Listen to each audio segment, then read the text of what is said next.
Hello everyone, this is Godzilla here, back with another video, and today, I know this video is a bit long overdue, I'm very sorry, but we are going to be ranking the Monsterverse. That is right, 6 movies and TV shows ranked for the Monsterverse. Now, keep in mind, I know there are a lot of, not to say toxic, but there are some fellas that are huge fans of the Monsterverse that disagree with a lot of people. So, now I'm not going to say that's everyone, but I'm just going to say there are just some people in that like the Monsterverse that do get a bit strange some of the time. So I'm just going to say out loud, this is my own opinion. You can rank them films in the comments down below. Also, I have not watched Skull Island, the Netflix series, and I have not played Rise of Kong, Skull Island, and I have not also read all the tie-in Monsterverse comic books as well. This is just the movies and also counting Monarch Legacy of Monsters here. So I'm not going to count everything, everyone. So just all the movies and Monarch Legacy of Monsters all ranked in this video. But let's first start off with the Monsterverse's 10-year anniversary. That is right. We have 10 years of the Monsterverse, and we've got 5 films and 1 TV series, which I think is awesome. I want the Monsterverse to continue. So with Godzilla X Kong 3, I'm not too sure when that's going to hit, but still though, let's see what the Monsterverse has in the future. Anyways, without further ado, let's begin the list. So this one, I know, is going to offend a lot of people, but in my opinion, in the last place is Monarch Legacy of Monsters. I know I kind of rambled or waffled about this one a bit too much on my last video for the Legacy of Monsterverse reviews, but I had to say this. Probably out of all the Monsterverse things, this one's the weakest out of them all. Now, I am not a huge hater of this series. I love a lot of things in the series, Godzilla, Monsters, Monarch. I felt that Monarch was definitely well developed here, as well as Kurt Russell and Riot Russell. The past was really good, but unfortunately, a lot of the nowadays stuff is just so painful to watch, especially this person right here. But it's just a lot of painfulness, the nowadays stuff, that I just kind of don't like it. And also, a lot of the monsters here are very disappointing as well. There aren't any big monsters in this film, which I guess is intentional because in this series we're supposed to follow a lot of Monarch and also some little creatures here and there. But that's pretty much all we have. It's just small creatures or medium-sized creatures that attack our main characters. And there isn't really a huge villain in this one, except for one villain, which is the Ion Dragon, which, in my opinion, is the weakest and worst Monsterverse villain. It didn't even feel like a villain at the end of the day. It just felt like this dragon thingy that was just a part of the story. It had nothing. It didn't really do anything villainous. Like, it didn't even attack any of our... Oh, I guess it did attack our characters, but still though, it didn't even feel like a villain at the end of the day. You get what I mean if you watch the series.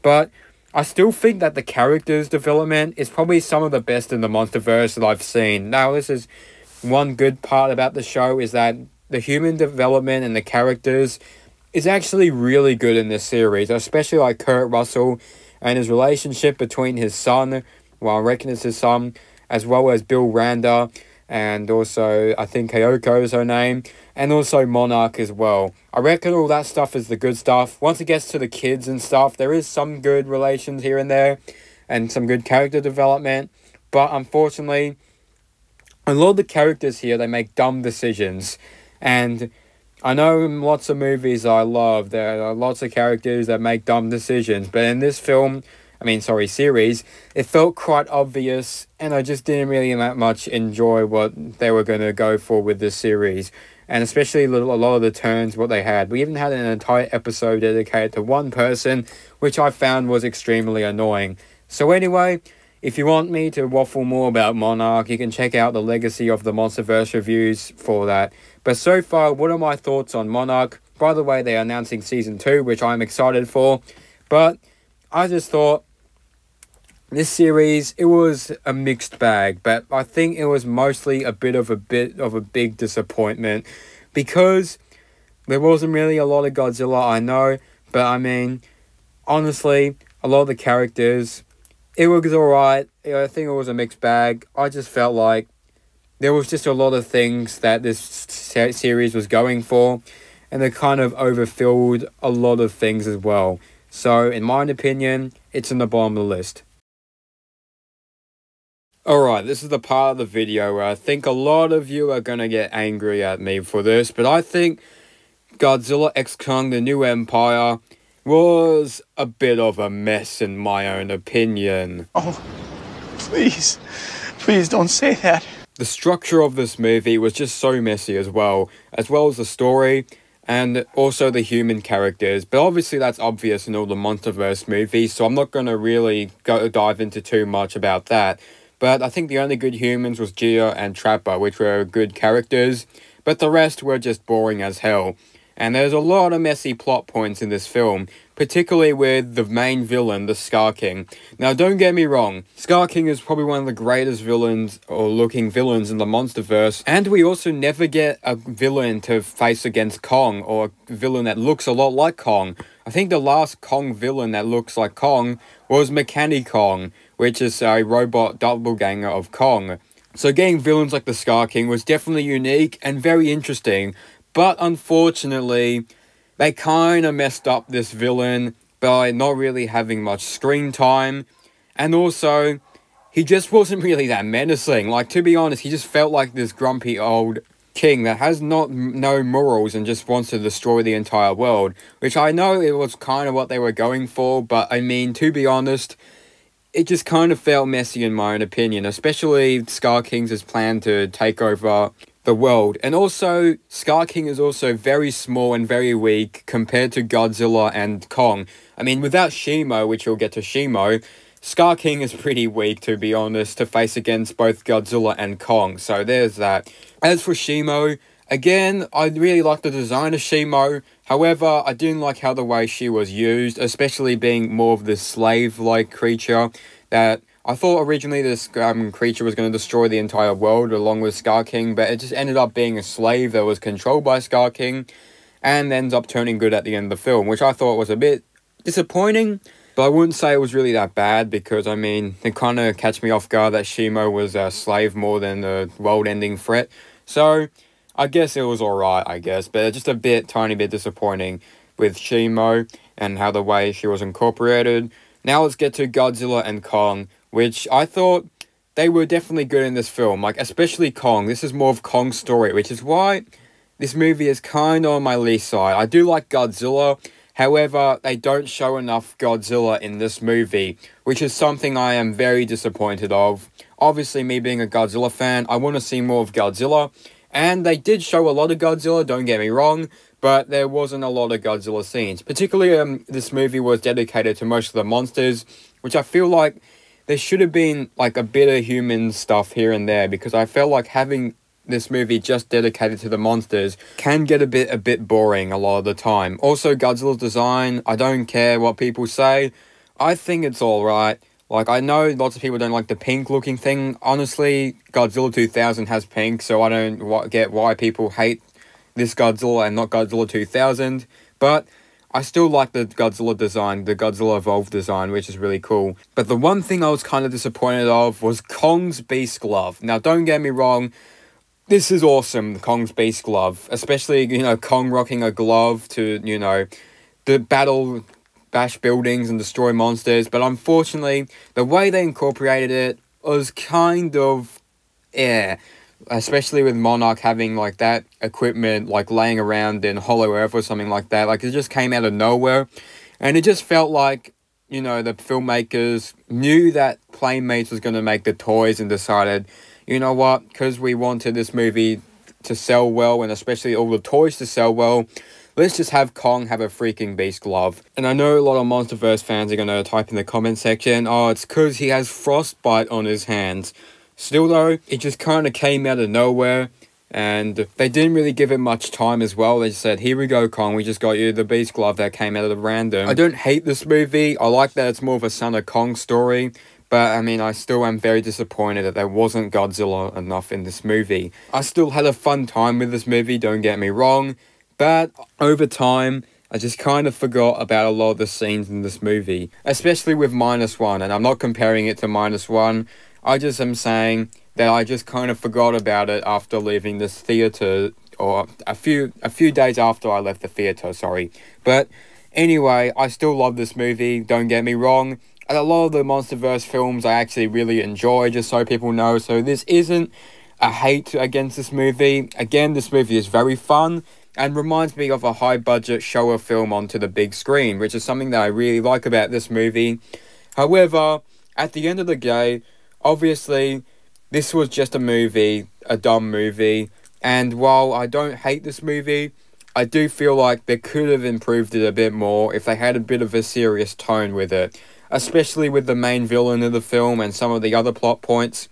But, other than that, I still enjoy GXK, and I still can't wait to see what they do in GXK 3. Okay, now with this one, I'm probably going to get a bit of hate for this one, but this is just my own opinion, and well, I kind of think Godzilla 2014 is the most overrated film in the Godzilla franchise, in my own opinion.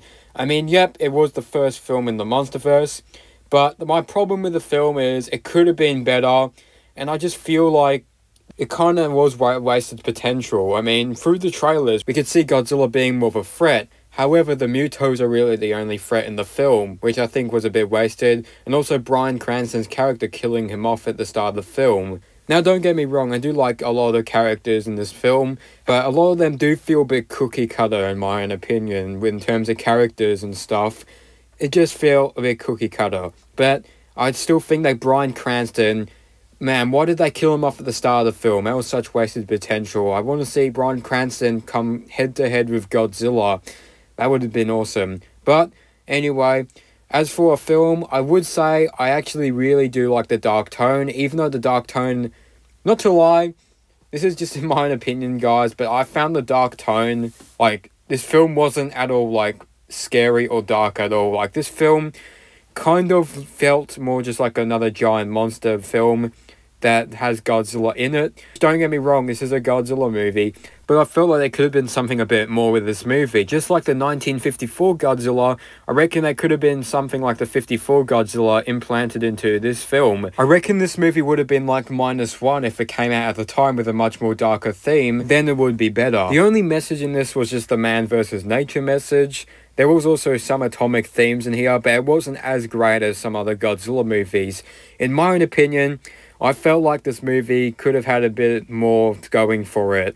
Also, as for good about the film, I really like Godzilla, obviously, even though I kind of felt disappointed about not enough Godzilla stuff, and plus the darkness of the fight scenes in the film. But I like Godzilla, and I like the monsters, the Mutos that are in this film as well.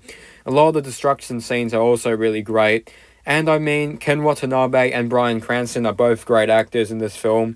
And as well, I think Godzilla 2014, whilst I do like it, and I do find it enjoyable, unfortunately, it's just not my Godzilla film, and especially as a standalone Godzilla film, it's alright. But it's not my Godzilla film. My Godzilla film is either -1 or the original 1954 film. And I know most people are going to call me out for being a standalone Godzilla person, or, you know, just because you like films and stuff, that means you like -1. I don't care about that crap. I just thought that this film just didn't feel like that much of a good standalone Godzilla film, just in my own opinion. Now, I'm not criticizing anyone that loves this movie, because I actually do love this movie as well. It's just, I reckon they could have been better. But I still like what Gareth Edwards did with this film, and the direction that he gave with the Godzilla stuff, as well as our perception of the monsters. I thought that was really, really good. So, yeah, and I want to see Gareth Edwards do the next Jurassic World movie to see what that's like. But anyway, as for Godzilla 2014, I thought it was alright. It could have been better. Okay, Godzilla vs. Kong. My opinion, this is a bit of a harsh take here, a hot take here, but I think this movie is definitely better than the 1962 King Kong vs. Godzilla film. I probably angered a lot of Showa fans, but I do not care. Godzilla vs. Kong is such a fun movie and probably one of the best entries into the Monsterverse. Seeing Godzilla and Kong fight on the screen, finally, after, what has it been, like 60 years or so since the last King Kong vs. Godzilla, it's just amazing. And I know this one is messy and stuff, but I think that's the charm of the movie because, I mean, it's a giant two monsters duking it out. So I don't get why lots of people don't like the human stuff.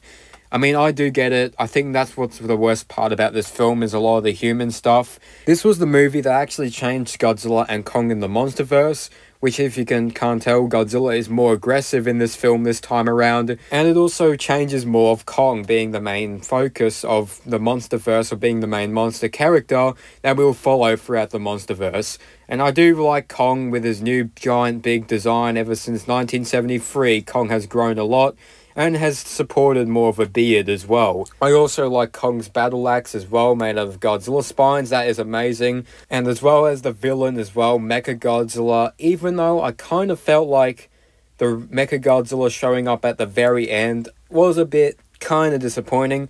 I wish we could have gone a bit more of Mechagodzilla, but I guess they were trying to like set him up as a bit of a twist to why Godzilla was attacking everyone and everything.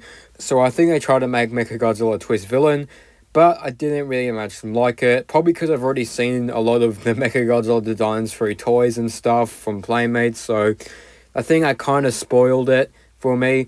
But anyways, I still think that Mechagodzilla was really awesome in this film. Less can be said about the humans though, and their villains in the film, which I thought weren't good and weren't handled that well. And all in all, Godzilla vs. Kong is a fun movie. Despite the problems with the film, which there are a couple of problems, like for one, obviously the humans, I mentioned that before, but also some of the story. I think this movie is a bit too quick as well when it comes to story and structure, especially from like two sides and getting from that to, plan A to plan B and stuff like that. It feels way too quick. Also, the way the humans defeated Mechagodzilla, not the monsters, but the humans defeated Mechagodzilla, I just felt was a bit lazily done, and also just kind of was thrown in at the last minute, I thought, in terms of the writing of the film. But yeah, I mean, the title suggests it, and the trailers do, and this is what you get. A silly, fun, and dumb monster film that still entertains, and it's amazing. And I mean, this is pretty much like a huge childhood Happy Meal toy brought back to life onto the big screen. Godzilla vs. Kong, the title suggests it, and this is what you get. A lot of Godzilla fans might get angry at me for this, but I think Kong Skull Island in the Monsterverse feels like a real movie, like, to be honest. This is the only Monsterverse movie that actually has great character development, great environments, and also great monsters, obviously, with Kong, and pretty much improving a lot of the story from the 1933 and the other remakes of King Kong and other stories of Kong before this movie. It pretty much is a love letter to all those movies, but this time is in a very different story. They got rid of the Beauty and the Beast plot, they got rid of, the Empire State Building scene and all that stuff, got rid of the dinosaurs, and instead we have Kong facing against new creatures and helicopters in this new kind of Vietnam War setting, which I think is really awesome, as well as the devil creatures known as the Skull Crawlers, which I think are really, really cool monsters and probably one of the best villains in the Monsterverse, if you want to count them as villains.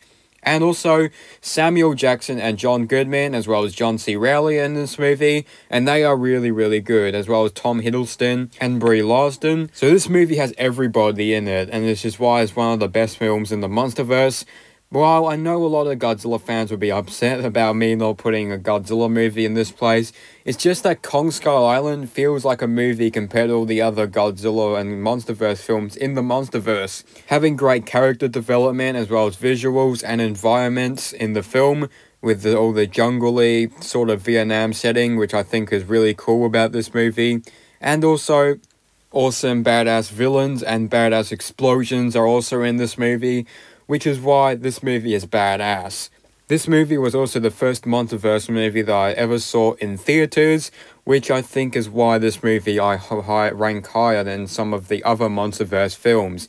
And this is what Godzilla 2014 probably could have done. and that's made something like Kong Skull Island with great human characters. Now, I know this is the part of the Monsterverse where it gets a bit too MCU-ish with the humor and some other stuff with the film, but I can ignore past that, and that is that this is still a fun movie that I really enjoy, and also it's fun to watch with everyone. Seeing Kong bash things, King Kong is probably the best in this movie that he has ever been. Not to disrespect Peter Jackson and Willis O'Brien with the original Kong films, but I still love those movies. But I think Kong in this film is the best he's ever been. I really don't know what to say, but I think Godzilla King of the Monsters might just be my favourite Monsterverse movie of all time. I know what you're all thinking. Why do you like this movie? The characters, they have MCU humor. The monsters, oh my god, King Ghidorah, Rodan, why do they have to be in this movie? It's just the old same stuff from Toho. Shut it, you guys. I think that King of the Monsters is my favourite Monsterverse film. Now, I know what a lot of people are thinking. I know lots of people don't like this movie, but I really enjoy Godzilla King of the Monsters. It's a fun, entertaining, big blockbuster Toho film brought back onto the big screen. I know that a lot of people don't like it, but I really enjoy Godzilla King of the Monsters. Even though a lot of people don't like Millie Bobby Brown in these movies, I still think she was really good in this film, as well as Charles Chandler, who's also in this movie, which is really good, and also Charles Dance, which I don't know why they wasted his villain and they wasted his potential. I kind of don't like that. He plays this terrorist dude that's trying to free all the monsters and uses Millie Bobby Brown's mum to do all that, which I thought that she was not that great, that the mum in this film. But I mean, I kind of get why she's doing it, but it just kind of felt forced, to be honest. But let's talk about the monsters, particularly Godzilla. The best Godzilla I think I've ever seen, especially in the Monsterverse. This Godzilla, he's a force of nature, but he's also a hero as well. That scene where he shoots the atomic breath, where he's all supercharged in the sky, I just felt that was one of the best moments of all time. Now let's talk about the other monsters with Rodan, Mothra, and King Ghidorah, which I don't think they were wasted. I think they were perfect in this movie. This reminds me of Ghidorah, the three-headed monster, this movie. This is pretty much a high-budgeted remake of Ghidorah, the three-headed monster. Like King Ghidorah, Jesus, he's a menace in this movie. One of the best Ghidorahs I think I've ever seen. Rodan as well is really good. Mothra, probably the best Mothra, I think, in my own opinion. I know a lot of people don't agree. They like the Toho Mothra. To be honest, the Toho Mothra, I don't really that much like. I think she's alright in the original Godzilla films, but I think in King of the Monsters, Mothra was definitely better in this one. And I know there are a lot of criticism, particularly towards the human cast, as well as killing off Dr. Serizawa, but I don't care. King of the Monsters is my guilty pleasure and probably one of my favourite Godzilla movies released in this past decade. I think that King of the Monsters is probably the best Monsterverse film in my own opinion. And if you don't agree with me, then, well, you don't agree with me. I just don't know what to say. But King of the Monsters is just my favourite Monsterverse film. And that is the Monsterverse ranked, in my own opinion. Leave your opinions down in the comments below. I know this list, it was kind of hard to do because I really like a lot of these movies, don't get me wrong. So, it was really hard ranking this list. But this is just my list in my own opinion. What do you guys think of the Monsterverse? I can't wait to see more Monarch Season 2 and Godzilla x Kong 3. Can't wait to see them, as well as possibly more films and series in the Monsterverse. Anyway, I hope you guys enjoyed, and happy 10-year anniversary to the Monsterverse. Anyway, thank you all so much for watching. Please like and subscribe. See you on the next adventure.